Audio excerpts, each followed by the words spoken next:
2006 Dodge Hemi 5.7. I've always heard the Hemi Tick.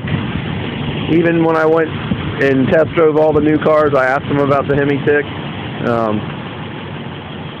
It always had a little funny ticking, but it's gotten a little bit louder the last couple months.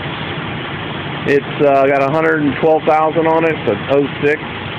But the ticking's only on the right side. If you go down on the right passenger side underneath, people are saying that it could be the manifold bolt. So I really don't know.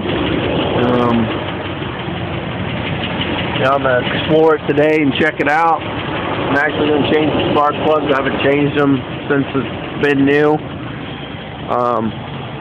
But just looking to see if anybody else had this issue, if anyone give me your opinion on what you think is wrong with it.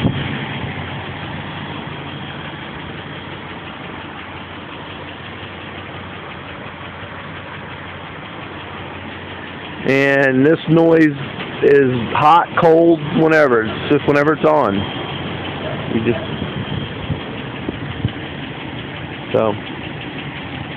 email me and let me know what you guys think.